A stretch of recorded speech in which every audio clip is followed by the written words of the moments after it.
Alright, as you can see in the title, I'm going to be doing two movies in one video, and they're two very disparate films, The Guest and Notting Hill. But those are the movies that I just watched today, rewatched today, with my mom. She came over and we did a double feature of those. The Guest, because I don't know why we got on to talking about Wingard and Barrett and their movies, but she had never seen any of them, and I said The Guest is probably a good place to start, and we watched that. And then Notting Hill is one I've seen several times. I've liked for a while. One of my favorite romantic comedies. So let me start with The Guest.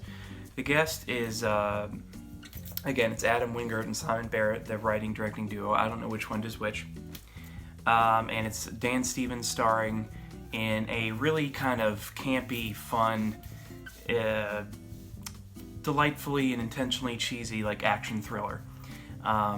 Great soundtrack, great score, a lot of fun, pretty goofy and bombastic at times, but all done with fun trashiness in mind.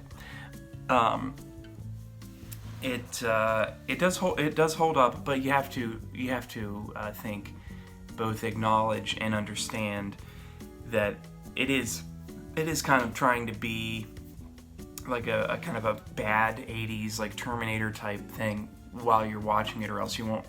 I don't know if you dig it if you think it's supposed to be serious, and supposed to be like this must be taken seriously movie. But I think it's a fun one. I like that a lot. I like You're Next a lot, which is why it kind of bummed me out that Blair Witch was pretty disappointing for me, which they did together as well, because I love the Blair Witch Project, and their Blair Witch movie was just okay. So that's The Guest. And Notting Hill, which I hadn't seen in a long, long time, but it was my favorite romantic comedy for a while. And it stars Hugh Grant and Julia Roberts. She's a famous movie star. He's just a British everyman. They fall in love, they fall out of love, they fall in love, that kind of thing. My thing with romantic comedies is always, I don't like them typically, but when they're made well, I appreciate them.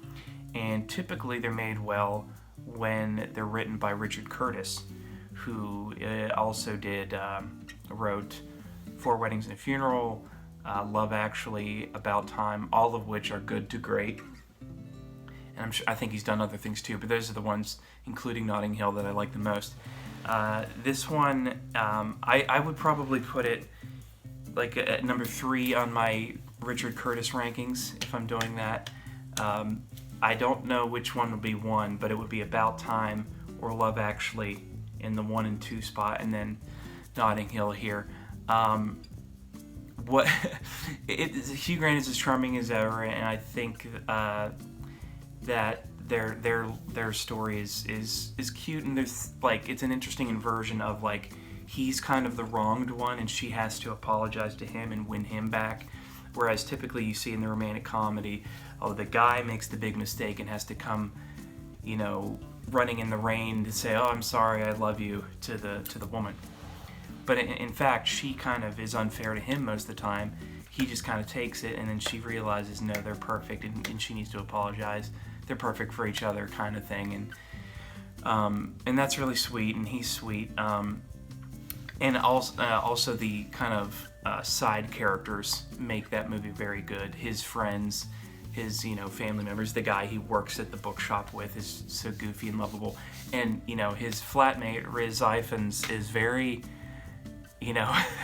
he's a misfit, but my favorite scene in the whole movie is the first scene after the opening montage where he asks Hugh Grant to help him choose a shirt.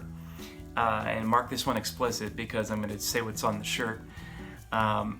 He goes through all these ones and he's like, no, that's not good, no, that's not good. And the third shirt says, "You're the most beautiful woman in the world."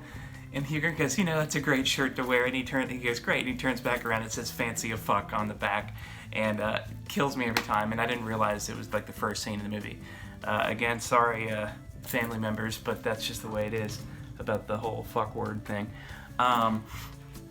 But yeah, the one thing that kind of is a downer on Notting Hill is the soundtrack and the score. I'm big into music, and music in movies is a big deal to me. And after watching several movies in the last couple days that have really good scores and soundtracks, The Guest has a nice like synthy score with some like 80s kind of goth rock in it, which is really cool, which I failed to mention talking about The Guest, but that's what makes that movie so good too, is the soundtrack and score. And then like About a Boy has a great soundtrack by Badly Drawn Boy, and then Little Miss Sunshine, like I mentioned the other day, has great music from Devotchka and Sufjan Stevens and Michael Dana. This movie does not have a good soundtrack. The score is there, it's unnoticeable, but there's some really cheese-tacular choices in this movie. And you're like, wow, that feels very 1999. So that's like one kind of a bummer, because usually Richard Curtis has pretty solid music in his movies. I like a lot of the choices in Love Actually and About Time. And so it was kind of one small knock on Notting Hill is the music.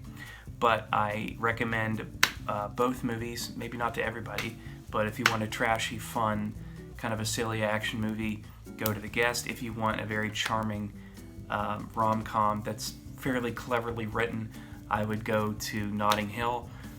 That's my double feature review for the day. I'm not doing these daily, but I'm just going to do them as often as I watch a movie or rewatch a movie or read a book or listen to an album. Like I wanted to do one on Western Stars. I'll probably do that at some point, but I probably should listen to it again. I just reread Cujo. I don't think I'm going to do a video on that, but you never know. But that's all for today.